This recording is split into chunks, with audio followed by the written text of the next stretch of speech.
Hello everyone, कैसे हैं आप लोग। उम्मीद है आप सभी अच्छे से होंगे। मैं निज़ामुद्दीन अंसारी अपने यूट्यूब चैनल निज़ामुद्दीन एकेडमी में आप सभी का दिल से स्वागत करता हूं। हमारा सीरीज़ चल रहा था लुसेंट सामान्य ज्ञान का प्राचीन भारत का इतिहास, जिसमें हम लोग पार्ट 1 से लेकर पार्ट 6 तक वीडियो देख चुके हैं। और आज हमारा वीडियो जो है पार्ट 7 का वीडियो है।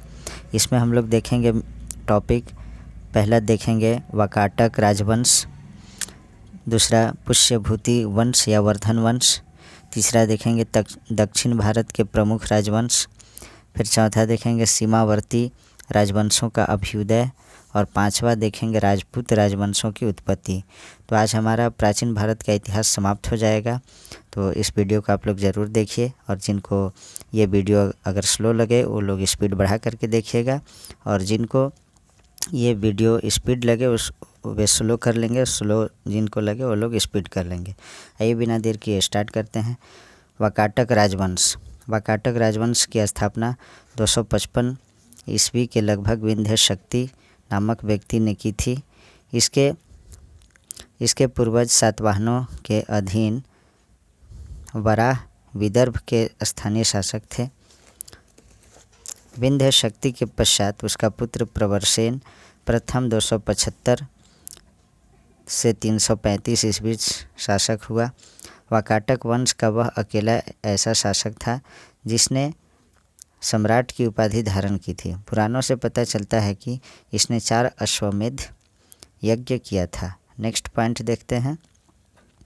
प्रवरसेन के पश्चात वाकाटक साम्राज्य 2 शाखाओं में विभक्त हो गया।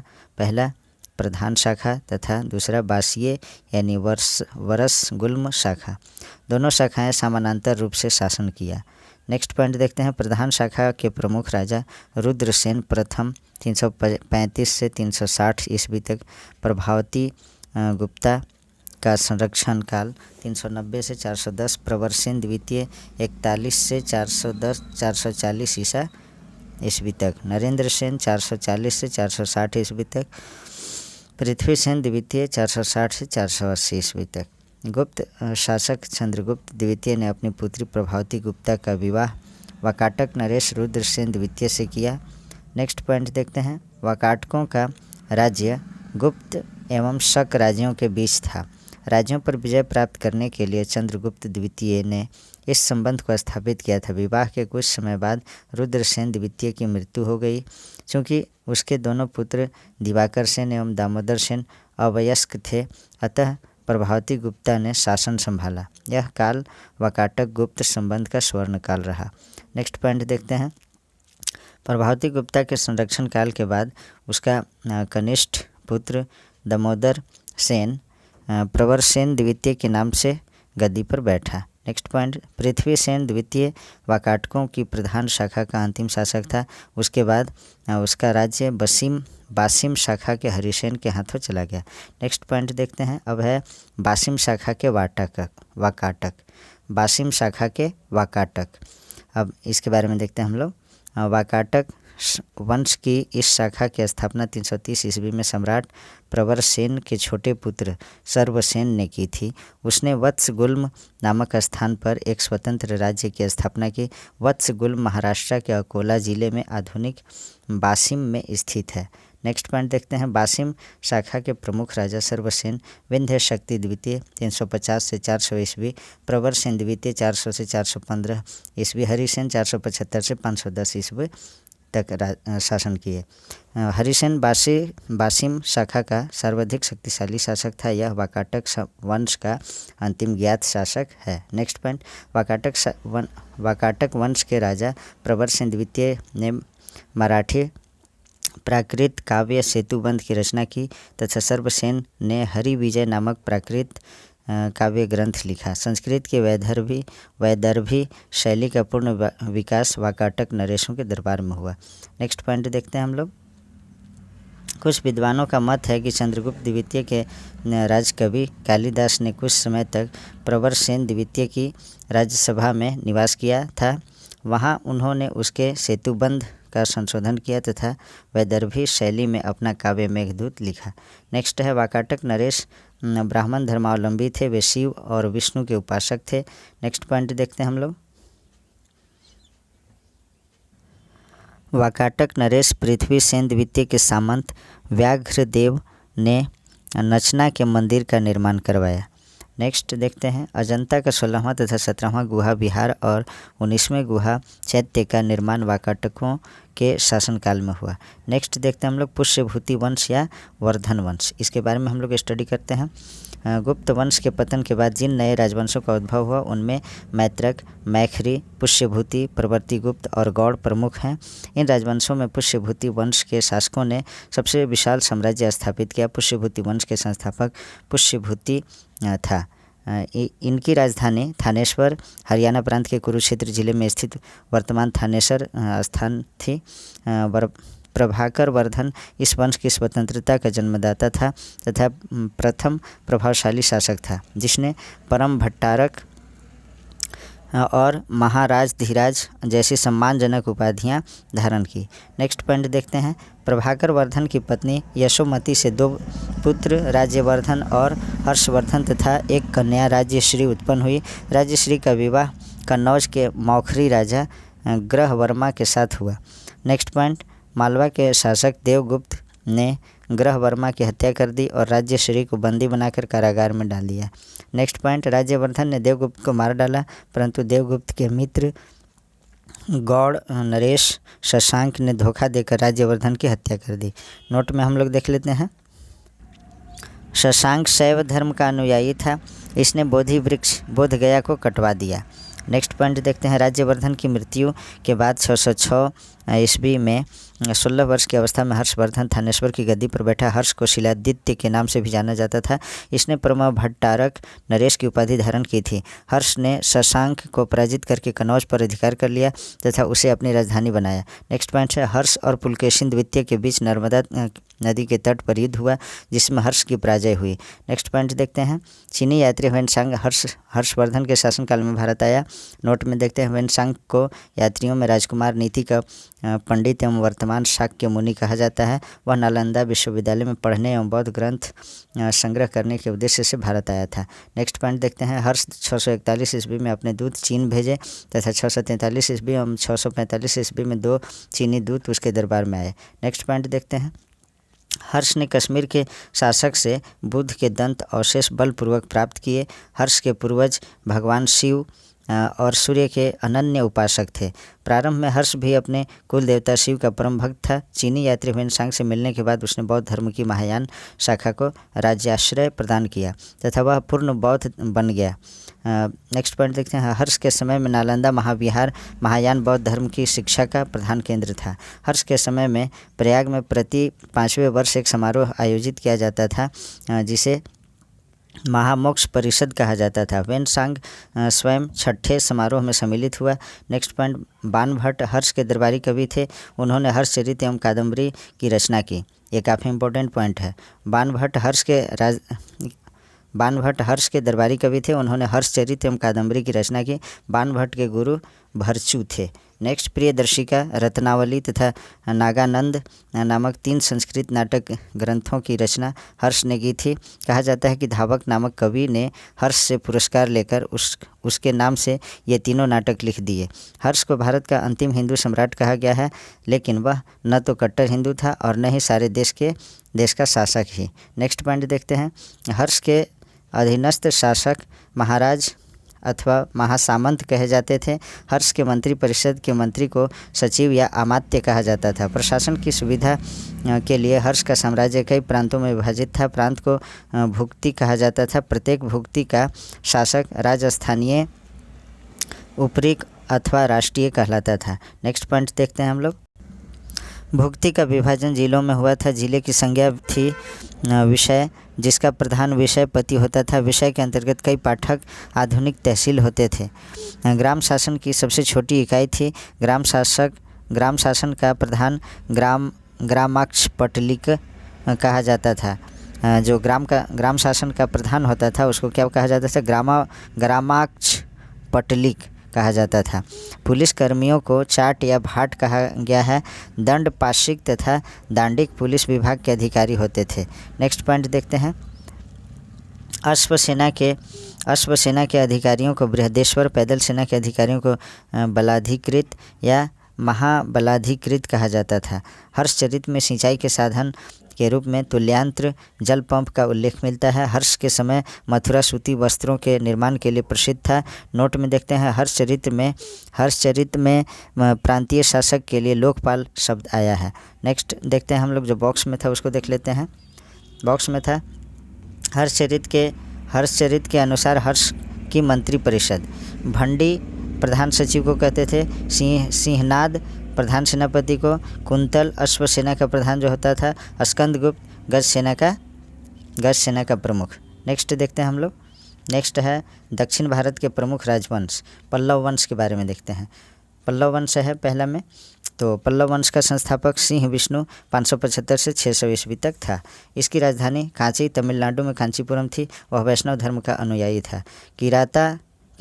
किरातार्जुनियम के लेखक भारवी सिंह विष्णु के दरबार में रहते थे। नेक्स्ट देखते हैं पल्लव वंश के प्रमुख शासक हुए क्रमशः महेंद्र वर्मन प्रथम 600 से 630 ईस्वी, नरसिंह वर्मन प्रथम 630 से 668 ईस्वी तक, महेंद्र वर्मन द्वितीय 668 से 670 ईस्वी, परमेश्वर वर्मन प्रथम 670 से 700 ईस्वी तक, नरसिंह वर्मन द्वितीय 700 से 728 ईस्वी तक, नंदी वर्मन द्वितीय 730 से 800 ईस्वी तक। नेक्स्ट पॉइंट देखते हैं इसमें, मत विलास प्रहसन की रचना महेंद्र वर्मन ने की थी। महेंद्र वर्मन शुरू में जैन मतावलंबी था, परंतु बाद में तमिल संत अप्पर के प्रभाव में आकर शैव बन गया। नेक्स्ट पॉइंट, महाबलीपुरम के एकाश्म मंदिर, जिन्हें रथ कहा गया है, का निर्माण पल्लव राजा नरसिंह वर्मन प्रथम के द्वारा करवाया गया था। रथ मंदिरों की संख्या 7 है। रथ मंदिरों में सबसे छोटा द्रौपदी रथ है, जिसमें किसी प्रकार का अलंकरण नहीं मिलता है। नेक्स्ट पॉइंट देखते हैं, वातपीकोंड वह महामल की उपाधि नरसिंह वर्मन प्रथम के धारण की।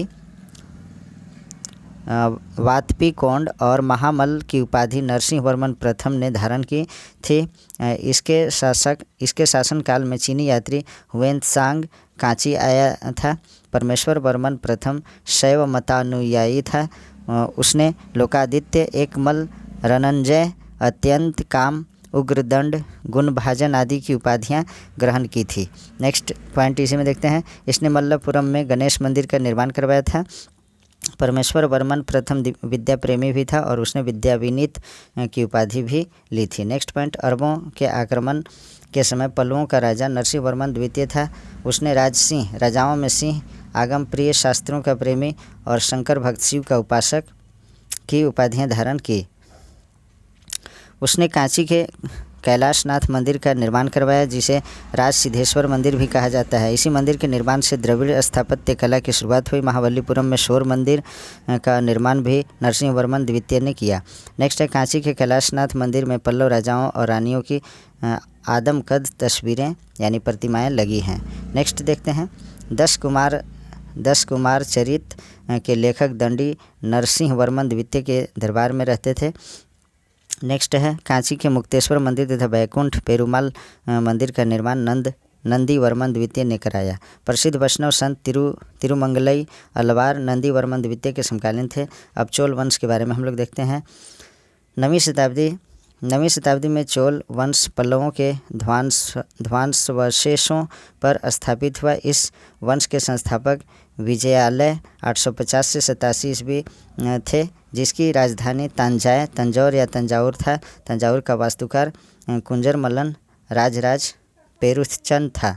नेक्स्ट पॉइंट देखते हैं हम लोग, विजयालय ने नरकेसरी की उपाधि धारण की और निशुंभ सुदीनी देवी का मंदिर बनवाया। चोलों का स्वतंत्र राज्य आदित्य प्रथम ने स्थापित किया। पल्लवों पर विजय पाने के उपरांत आदित्य प्रथम ने कोदंडराम की उपाधि धारण की। नेक्स्ट पॉइंट है, तकोलम के युद्ध में राष्ट्रकूट नरेश तृतीय ने परांतक प्रथम को पराजित किया। इस युद्ध में परांतक प्रथम का बड़ा लड़का राजादित्य मारा गया। राज प्रथम ने श्रीलंका पर आक्रमण किया। वहां के राजा महिम पंचम को भागकर श्रीलंका के दक्षिण जिला रोहन में शरण लेनी पड़ी। नेक्स्ट पॉइंट है, राज प्रथम श्रीलंका के विजित प्रदेशों को चोल साम्राज्य का एक नया प्रांत मोमिंडो चोलमंडलम राजधानी पेलनरुआ बनाया। राजराज प्रथम शैव धर्म का अनुयायी था। इसके तंजौर में राजराजेश्वर का शिव मंदिर बनाया। नेक्स्ट पॉइंट है, चोल साम्राज्य का सर्वाधिक विस्तार राजेंद्र प्रथम के शासनकाल में हुआ। बंगाल के पाल शासक महिपाल को पराजित करने के बाद राजेंद्र प्रथम ने गंगेय कोड चोल की उपाधि धारण की। फिर से इसको देखते हैं, बंगाल के पाल शासक महिपाल को पराजित करने के बाद राजेंद्र प्रथम ने गंगेय कोड चोल की उपाधि धारण की और नवीन राजधानी गंगेय कोड चोलपुरम के निकट चोल गंगम नामक विशाल तालाब का निर्माण करवाया। नेक्स्ट पॉइंट देखते हैं, चोल काल में भूमि के प्रकार। देखिए तो वेलन वगाई गैर ब्राह्मण किसान स्वामी की भूमि होता था। ब्राह्मदेय ब्राह्मणों को उपहार में दी गई भूमि होता था। शाला भोग किसी विद्यालय के रख रखाव की भूमि। देवदान या तिरुनमडकनी मंदिर को उपहार में दी गई भूमि होता था। पल्लीचंदनम जैन संस्थानों को दान दी गई भूमि होता था। नोट में देख लेते हैं, गजनी के सुल्तान महमूद राजेंद्र प्रथम का समकालीन था। नेक्स्ट पॉइंट देखते हैं, राजेंद्र द्वितीय ने प्रकेशरी एवं वीर राजेंद्र के राजकेशरी की उपाधि धारण की। चोल वंश का अंतिम राजा राजेंद्र तृतीय था। नेक्स्ट पॉइंट, चोलों एवं पश्चिमी चालुक्य के बीच शांति स्थापित करने में गोवा के कदम्ब शासक जयकेश प्रथम ने मध्यस्थ की भूमिका निभाई थी। विक्रम चोल अभाव एवं अकाल से ग्रस्त गरीब जनता से राजस्व वसूल कर चिदम्बरम मंदिर का विस्तार करवा रहा था। नेक्स्ट पॉइंट, कलोतुंग द्वितीय ने चिदम्बरम मंदिर में स्थित गोविंदराज यानी विष्णु की मूर्ति को समुद्र में फेंकवा दिया। कालांतर में वैष्णव आचार्य रामानुजाचार्य ने उक्त मूर्ति का पुनरुद्धार किया और उसे तिरुपति मंदिर में प्राण प्रतिष्ठित किया। नेक्स्ट पॉइंट देखते हैं, चोल प्रशासन में भाग लेने वाले उच्च पदाधिकारियों को पेरुंद्रम एवं निम्न श्रेणी के पदाधिकारियों को शेरुंद्रन कहा जाता था। लेखों में उच्च अधिकारियों को उडन कुटम कहा गया है, जिसका अर्थ होता है सदा राजा के पास रहने वाला अधिकारी। नेक्स्ट पॉइंट देखते हैं, संपूर्ण चोल साम्राज्य 6 मंडलमों प्रांत में विभक्त था। जो संपूर्ण चोल साम्राज्य था 6 मंडलमों यानी 6 प्रांत में विभक्त था। मंडलम कोट्टम नाडु में एवं नाडु कई कुर्रमों में विभक्त था। नाडु की स्थानीय सभा को नाटुर एवं नगर की स्थानीय सभा को नगरतार कहा जाता था। नेक्स्ट पॉइंट देखते हैं, बेल्लाल जाति के धनी किसान को केंद्रीय सरकार की देखरेख में नाडु के कामकाज में अच्छा खासा नियंत्रण हासिल था। उनमें से कई धनी भूस्वामियों को चोल राजाओं के सम्मान के रूप में मुवेद वेलन, 3 राजाओं को अपनी सेवाएं प्रदान करने वाले वेलन या किसान, अरैयार यानी प्रधान जैसी उपाधियां दी। उन्हें केंद्र में महत्वपूर्ण राजकीय पद सौंपे। नेक्स्ट पॉइंट देखते हैं, स्थानीय स्वशासन। चोल प्रशासन की मुख्य विशेषता थी स्थानीय स्वशासन और सर्वसाधारण लोगों की समिति थी, जिसका कार्य होता था सार्वजनिक कल्याण के लिए तालाबों और बगीचों के निर्माण हेतु गांव की भूमि का अधिग्रहण करना।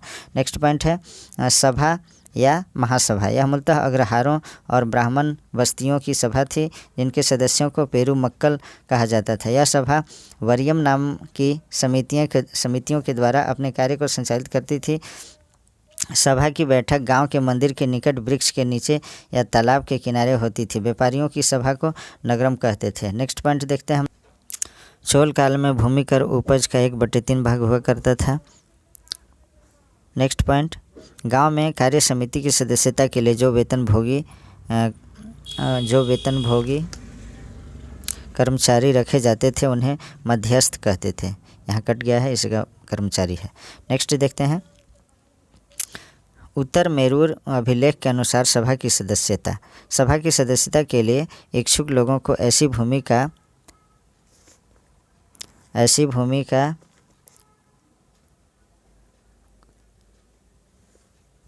स्वामी होना चाहिए जहां से भू राजस्व वसूला जाता है। नेक्स्ट पॉइंट,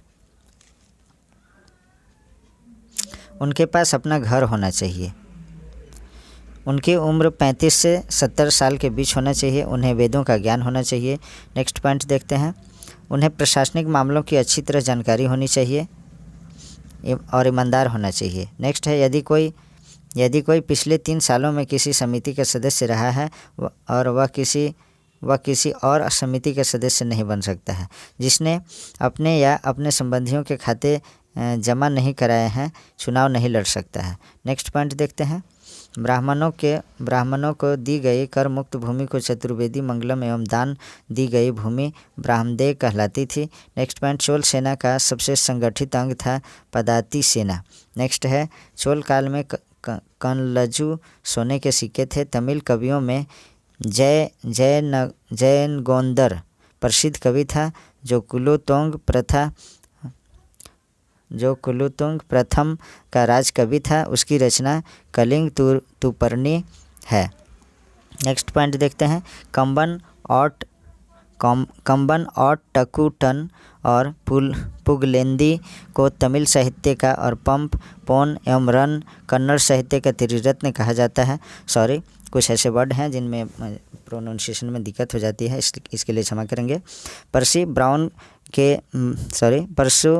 पर्सी ब्राउन ने तंजौर के बृहदेश्वर मंदिर के विमान में भारतीय वास्तुकला का निष्कर्ष माना है। चोलकालीन नटराज प्रतिमा के चोल कला का सांस्कृतिक सार या निचोड़ कहा जाता है। चोल कांस्य प्रतिमाएं संसार की सबसे उत्कृष्ट कांस्य प्रतिमाओं में गिनी जाती है। नेक्स्ट पॉइंट देखते हैं। शैव संत ईशान शिव पंडित राजेंद्र प्रथम के गुरु थे। नेक्स्ट है, चौक काल 10वीं सदी का सबसे महत्वपूर्ण बंदरगाह कावेरीपट्टनम है। बहुत बड़ा गांव जो एक इकाई के रूप में शासित किया जाता था तनियर कहलाता था। नेक्स्ट है, उत्तर मेरूर शिलालेख जो सभा संस्था का विस्तृत वर्णन उपलब्ध करता है। उत्तर मेरूर शिलालेख जो सभा संस्था का विस्तृत वर्णन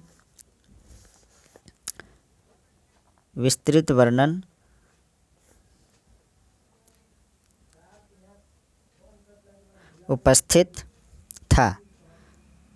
बहुत बड़ा गांव जो एक इकाई के रूप में शासित किया जाता था तनियर कहलाता था। उत्तर मेरूर शिलालेख जो सभा संस्था का विस्तृत वर्णन उपस्थित करता है प्रांतक प्रथम के शासनकाल से संबंधित है। चोलों की राजधानी कालक्रम के अनुसार थी उरैयूर, तंजौर, गंगैकोंड, चोलपुरम एवं कांची। नेक्स्ट देखते हैं।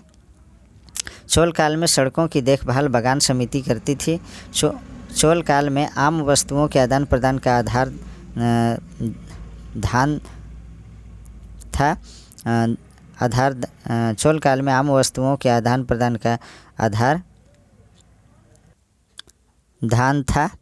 नेक्स्ट देखते हैं। चोल काल के विशाल व्यापारी समूह निम्न थे: वलंजियार, नानाई एवं मणिग्रामम। नेक्स्ट पॉइंट देखते हैं। विष्णु के उपासक अलवार एवं शिव के उपासक नयनार संत कहलाते थे। नेक्स्ट देखते हैं राष्ट्रकूट के बारे में। राष्ट्रकूट राजवंश का संस्थापक दंती दुर्ग 752 ईस्वी में किया था। शुरुआत में कर्नाटक के चालुक्य राजाओं के अधीन थे। इसकी राजधानी मनकीर या मान्यखेत वर्तमान मालखेड़ या सोलापुर के निकट था। नेक्स्ट है। राष्ट्रकूट वंश के प्रमुख शासक थे कृष्ण प्रथम, ध्रुव गोविंद तृतीय, अमोघ वर्ष कृष्ण द्वितीय, इंद्र तृतीय एवं कृष्ण तृतीय। नेक्स्ट पॉइंट देखते हैं। एलोरा के प्रसिद्ध कैलाश मंदिर का निर्माण कृष्ण प्रथम ने करवाया। ध्रुव राष्ट्रकूट वंश का पहला शासक था जिसने कन्नौज अधिकार करने हेतु त्रिपक्षीय संघर्ष में भाग लिया और प्रतिमा नरेश वत्सराज एवं पाल नरेश धर्मपाल को पराजित किया। ध्रुव को धारावर्ष भी कहा जाता था। गोविंद तृतीय ने त्रिपक्षीय संघर्ष में भाग लेकर चक्रायुध व उसके संरक्षक धर्मपाल तथा प्रतिहार वंश के शासक नागभट्ट द्वितीय को पराजित किया। पल्लव, पांड्य, केरल व गंग शासकों के संघ को गोविंद द्वितीय ने पराजित किया। नेक्स्ट पॉइंट देखते हैं हम लोग। अमोघ वर्ष जैन धर्म का अनुयायी था। इसने कन्नड़ में कविराज मार्ग की रचना की। आदि पुराण के रचनाकार जिनसेन, गणितासार संग्रह के लेखक महावीराचार्य एवं अमोघ वृत्ति के लेखक सक्तायना अमोघ वर्ष के दरबार में रहते थे। अमोघ वर्ष ने तुंगभद्रा नदी में जल समाधि लेकर अपने जीवन का अंत किया। नेक्स्ट पॉइंट देखते हैं।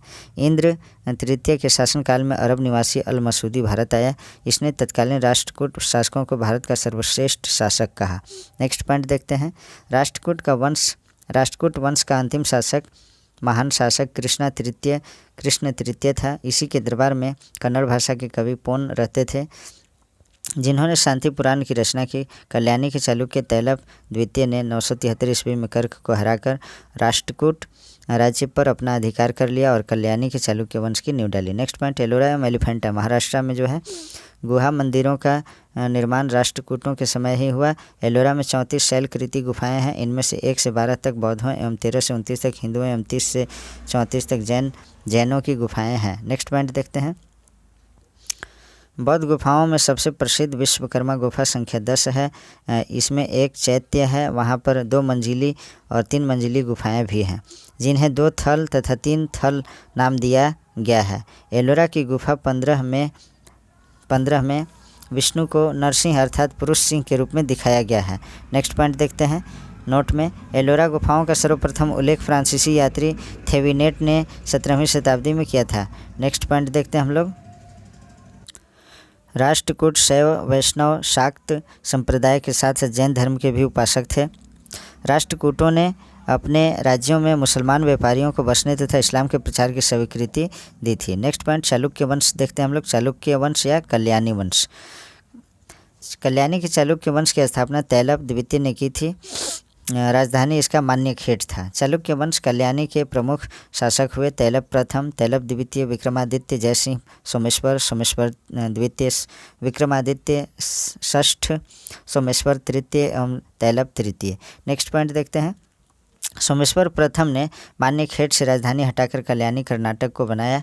इस वंश का सबसे प्रतापी शासक विक्रमादित्य 6 था।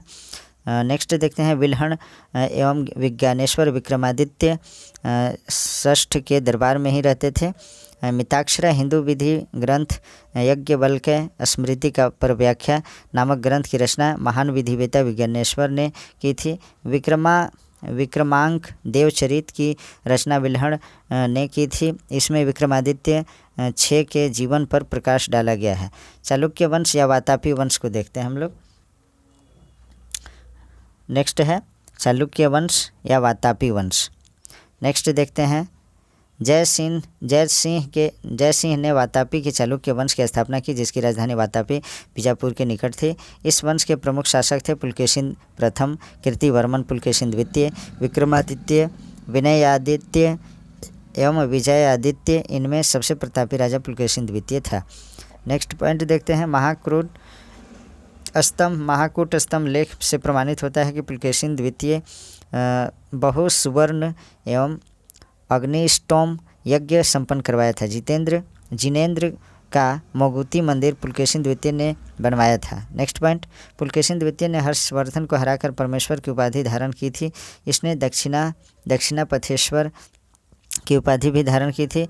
पल्लव वंशीय शासक नरसिंह वर्मन प्रथम ने पुलकेशिन द्वितीय को लगभग 642 ईस्वी में परास्त किया और उसकी राजधानी बादामी पर अधिकार कर लिया। संभवतः इसी युद्ध में पुलकेशिन द्वितीय मारा गया। इसी विजय के बाद नरसिंह वर्मन ने वातापीकोड की उपाधि धारण की। एहोल अभिलेख का संबंध पुलकेशिन द्वितीय से है। लेखक रविकृति हैं। अजंता के एक गुहा चित्र में फारसी दूत मंडल को स्वागत करते हुए पुलकेशिन द्वितीय को दिखाया गया है। नेक्स्ट पॉइंट देखते हैं हम लोग, वातापी का निर्माणकर्ता कीर्तिवर्मन को माना जाता है। नेक्स्ट पॉइंट, मालवा को जीतने के बाद विनयादित्य ने सकलोतर पथनाथ की उपाधि धारण की। विक्रमादित्य द्वितीय के शासनकाल में ही दक्कन में अरबों ने आक्रमण किया। इस आक्रमण का मुकाबला विक्रमादित्य के भतीजा पुलकेशिन ने किया। इस अभियान की सफलता पर विक्रमादित्य द्वितीय ने इसे औनिजनाश्रय की उपाधि प्रदान की। नेक्स्ट पॉइंट देखते हैं, विक्रमादित्य द्वितीय की प्रथम पत्नी लोक महादेवी ने पट्टदकल में विरूपाक्ष महादेव मंदिर तथा उसकी दूसरी पत्नी त्रैलोक्य देवी ने त्रैलोकेश्वर मंदिर का निर्माण करवाई। नेक्स्ट पॉइंट, इस वंश का अंतिम राजा कीर्तिमान द्वितीय था। इसके सामंत दंती दुर्ग ने परास्त कर एक नए वंश राष्ट्रकूट वंश की स्थापना की। एहोल को मंदिरों का शहर कहा जाता है। नेक्स्ट देखते हैं हम लोग, चालुक्य वंश बेंगी के चालुक्य वंश का संस्थापक विष्णुवर्धन था। इसकी राजधानी बेंगी आंध्र प्रदेश में थी। इस वंश के सबसे प्रतापी राजा विजयादित्य तृतीय था, जिसका सेनापति पंडरंग था। नेक्स्ट पॉइंट देखते हैं, नेक्स्ट है यादव वंश। देवगिरी के यादव वंश की स्थापना भीलम पंचम ने की। इसकी राजधानी देवगिरी थी। इसकी राजधानी कहाँ थी? देवगिरी थी। इस वंश का सबसे प्रतापी राजा सिंहन 1210 से 1246 तक था। इस वंश का अंतिम स्वतंत्र शासक रामचंद्र था, जिसने अलाउद्दीन के सेनापति मलिक काफूर के सामने आत्मसमर्पण सरेंडर किया। नेक्स्ट पॉइंट देखते हैं, होयसल वंश। द्वार समुद्र के होयसल वंश की स्थापना विष्णुवर्धन ने की थी। नेक्स्ट पॉइंट, होयसल वंश यादव वंश की एक शाखा थी। बेलूर में चेन्ना केशव मंदिर का निर्माण विष्णुवर्धन ने 1117 ईस्वी में किया था। होयसल वंश का अंतिम शासक वीर बल्लाल तृतीय था, जिसे मालिक काफूर ने हराया था। नेक्स्ट है, होयसल वंश की राजधानी द्वार समुद्र आधुनिक हलेविड था। नेक्स्ट देखते हैं, कदम वंश। कदम वंश की संस्थापक मयूर शर्मन ने की थी। कदम वंश की राजधानी वनवासी था। नेक्स्ट है, गंग वंश। गंग वंश का संस्थापक जो था वज्रहस्त पंचम था। अभिलेखों के अनुसार गंग वंश के प्रथम शासक कोंकणी वर्मा था। गंगों की प्रारंभिक राजधानी कुंवरलाल कोलर थी, जो बाद में तलकाड हो गई। नेक्स्ट पॉइंट देखें, दत्तक सूत्र पर टीका लिखने वाला गंग शासक माधव प्रथम था। नेक्स्ट पॉइंट देखते हैं हम लोग, काकतीय वंश। काकतीय वंश का संस्थापक बीटा प्रथम था, जिसने नलगोंडा हैदराबाद में एक छोटे से राज्य का गठन किया, जिसकी राजधानी अमकोंड थी। इस वंश का सबसे शक्तिशाली शासक गणपति था। रुद्रमा देवी गणपति की बेटी थी, जिसने रुद्रदेव महाराज का नाम ग्रहण किया, जिसने 35 वर्ष तक शासन किया। नेक्स्ट पॉइंट, गणपति ने अपनी राजधानी वारंगल में स्थानांतरित कर ली थी। इस राजवंश का अंतिम शासक प्रताप रुद्र 1295 से 1323 ईस्वी तक था। नेक्स्ट पॉइंट देखते हैं, नेक्स्ट है सीमावर्ती राजवंशों का अभ्युदय। पाल वंश इसमें देखते हैं। पाल वंश का संस्थापक गोपाल 750 ईस्वी था। इस वंश की राजधानी मुंगेर थी। पाल शासक बौद्ध धर्म के अनुयायी थे। गोपाल ओदंतपुरी विश्वविद्यालय की स्थापना की थी। पाल वंश का सबसे महान शासक धर्मपाल था, जिसने विक्रमशिला विश्वविद्यालय की स्थापना की थी। नेक्स्ट पॉइंट है, कन्नौज के लिए त्रिपक्षीय संघर्ष पाल वंश, गुर्जर प्रतिहार वंश एवं राष्ट्रकूट वंश के बीच हुआ। इसमें पाल वंश की ओर से सर्वप्रथम धर्मपाल शामिल हुआ। नेक्स्ट पॉइंट देखते हैं हम लोग, 11वीं सदी के गुजराती कवि सोडठल ने धर्मपाल को उत्तरापद स्वामी की उपाधि से संबोधित किया। सोमपुर महाविहार का निर्माण धर्मपाल ने करवाया था। नेक्स्ट पॉइंट, ओदंतपुरी विहार के प्रसिद्ध बौद्ध मठ का निर्माण देवपाल ने करवाया था। जावा के शैलेंद्र वंशी शासक बालपुत्र देव के अनुरोध पर देवपाल ने उसे नालंदा में एक बौद्ध विहार बनवाने के लिए 5 गांव दान में दिए थे। नेक्स्ट पॉइंट, गौड़ी रीति नामक साहित्यिक विद्या का विकास पाल शासकों के समय हुआ था। नेक्स्ट पॉइंट देखते हैं, सेन वंश देखते हैं। सेन वंश की स्थापना सामंत सेन ने राढ़ में की थी। नेक्स्ट पॉइंट है, इसकी राजधानी नदिया लखनौती थी। सेन वंश के प्रमुख शासक विजय सेन, बल्लाल सेन एवं लक्ष्मण सेन थे। नेक्स्ट है, सेन वंश का प्रथम स्वतंत्र शासक विजय सेन था, जो शैव धर्म का अनुयायी था। दान सागर एवं अद्भुत सागर नामक ग्रंथ की रचना सेन शासक बल्लाल सेन ने की थी। अद्भुत सागर को लक्ष्मण सेन ने पूर्ण रूप दिया था। नेक्स्ट पॉइंट देखते हैं, लक्ष्मण सेन की राज्यसभा में गीत गोविंद के लेखक जयदेव, पवनदूत के लेखक धोई एवं ब्राह्मण सर्वस्व के लेखक हलायुद्ध रहते थे। नेक्स्ट है, हलायुद्ध लक्ष्मण सेन का प्रधान न्यायाधीश एवं मुख्यमंत्री था। विजय सेन ने देवपाड़ा में प्रद्युम्नेश्वर मंदिर, शिव की विशाल मंदिर की स्थापना की। सेन राजवंश प्रथम राजवंश था, जिसने अपना अभिलेख सर्वप्रथम हिंदी में उत्कीर्ण किया। नेक्स्ट है, लक्ष्मण सेन बंगाल का अंतिम हिंदू शासक था। नेक्स्ट पॉइंट देखते हैं, कश्मीर के राजवंश। कश्मीर पर शासन करने वाले शासक वंश कालक्रम से इस प्रकार थे: कारकोट वंश, उत्पल वंश, लोहार वंश। 627 ईस्वी में दुर्लभ वर्धन नामक व्यक्ति ने कश्मीर में कारकोट वंश यानी हिंदू वंश की स्थापना की थी। वेनसांग ने उसके शासनकाल में कश्मीर की यात्रा की। कारकोट वंश का सबसे शक्तिशाली राजा ललितादित्य मुक्तापीड था। कश्मीर का मार्तंड मंदिर का निर्माण ललितादित्य मुक्तापीड के द्वारा करवाया गया था। नेक्स्ट पॉइंट देखते हैं, कारकोट वंश के बाद कश्मीर पर उत्पल वंश का शासन हुआ। इस वंश का संस्थापक अवंती वर्मन था।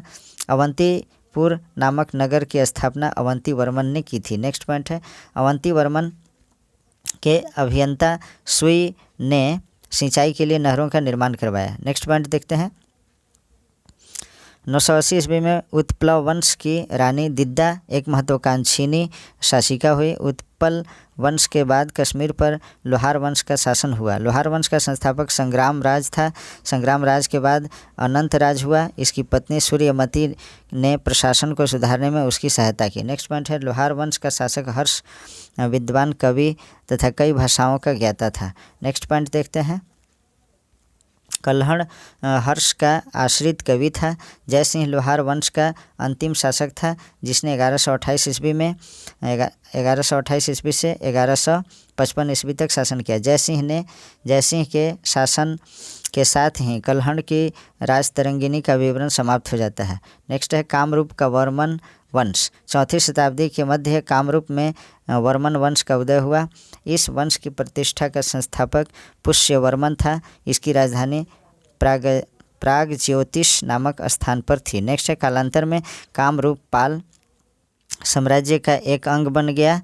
नेक्स्ट पॉइंट देखते हैं हम लोग। अब जो पॉइंट बचा है राजपूत राजवंशों की उत्पत्ति, ये प्राचीन भारत के इतिहास का लास्ट पॉइंट है।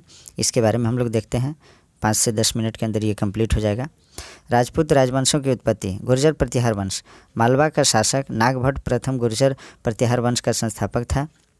नेक्स्ट है नागभट्ट द्वितीय को राष्ट्रकूट समान सम्राट गोविंद तृतीय ने हराया था। प्रतिहार वंश का सर्वाधिक शक्तिशाली एवं प्रतापी राजा मिहिर भोज था। नेक्स्ट है मिहिर भोज ने अपनी राजधानी कनौज में बनाई थी। वह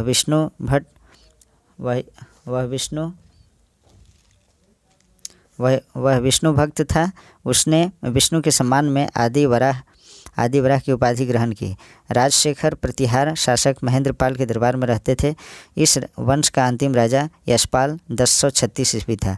नेक्स्ट है दिल्ली नगर की स्थापना तोमर नरेश अनंगपाल ने 11वीं सदी के मध्य में की। नेक्स्ट पॉइंट देखते हैं गढ़वाल यानी राठौर राजवंश।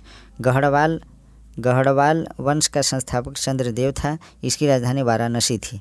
नेक्स्ट पॉइंट देखते हैं इस वंश का सर्वाधिक शक्तिशाली राजा गोविंद चंद्र था। इसका मंत्री लक्ष्मीधर शास्त्रों का प्रकांड पंडित था जिसने कृत्यकल्पतरु नामक ग्रंथ लिखा था। गोविंद चंद्र की एक रानी कुमार देवी ने सारनाथ में धर्मचक्र जीन विहार बनवाई। नेक्स्ट है पृथ्वीराज तृतीय ने स्वयंवर से जयचंद की पुत्री संयोगिता का अपहरण कर लिया था। इस वंश का अंतिम शासक जयचंद था जिसे गौरी ने 1194 ईस्वी के चंदावर युद्ध में मार डाला। नेक्स्ट पॉइंट है चाहमान या चौहान वंश। चौहान वंश का संस्थापक वासुदेव था। इस वंश की प्रारंभिक राजधानी अहिछत्र थी। बाद में अजय राज द्वितीय ने अजमेर नगर की स्थापना की और उसे राजधानी बनाया।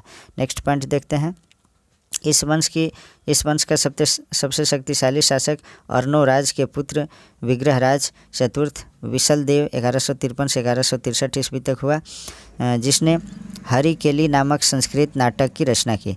नेक्स्ट पॉइंट है सोमदेव विग्रहराज चतुर्थ के राजकवि थे। इन्होंने ललित विग्रहराज नामक नाटक लिखा। नेक्स्ट है 2.5 दिन का झोपड़ा नामक मस्जिद शुरू में विग्रहराज चतुर्थ द्वारा निर्मित एक विद्यालय था। नेक्स्ट पॉइंट देखें पृथ्वीराज तृतीय इस वंश का अंतिम शासक था। चंद्रवरदायी पृथ्वीराज तृतीय का राजकवि था जिसकी रचना पृथ्वीराज रासो है।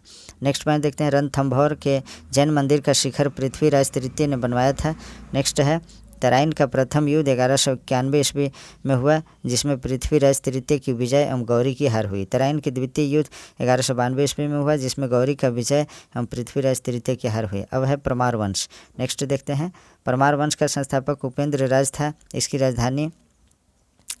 इसकी राजधानी धारा नगरी थी। प्राचीन राजधानी उज्जैन। परमार वंश का सर्वाधिक शक्तिशाली शासक राजा भोज था। राजा भोज ने भोपाल के दक्षिण में भोजपुर नामक झील का निर्माण करवाया। नेक्स्ट पॉइंट देखते हैं नैषधीय चरित के लेखक श्रीहर्ष एवं प्रबंध चिंतामणि के लेखक मेरुतुंग थे। नेक्स्ट पॉइंट राजा भोज ने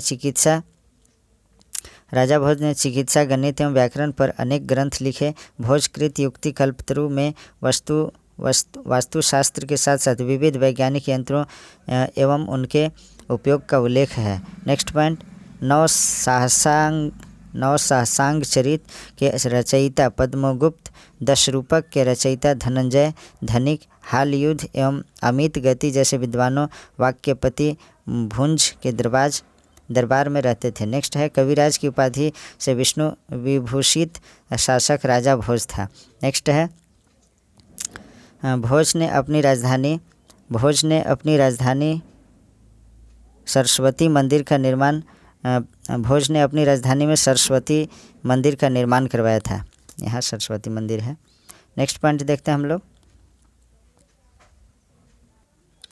इस मंदिर के परिसर में संस्कृत विद्यालय भी खोला गया था। राजा भोज के शासनकाल में धारा नगरी विद्या और विद्वानों का प्रमुख केंद्र थी।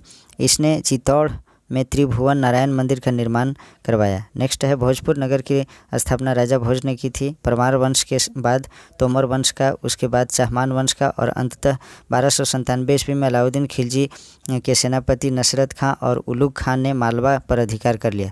नेक्स्ट पॉइंट है, चंदेल वंश। प्रतिहार साम्राज्य के पतन के बाद बुंदेलखंड की भूमि पर चंदेल वंश का स्वतंत्र राजनीतिक इतिहास प्रारंभ हुआ। बुंदेलखंड का प्राचीन नाम जेजाक भुगती है। चंदेल वंश का संस्थापक नन्नुक 831 ईस्वी था। नेक्स्ट है, इसकी राजधानी खजुराहो थी।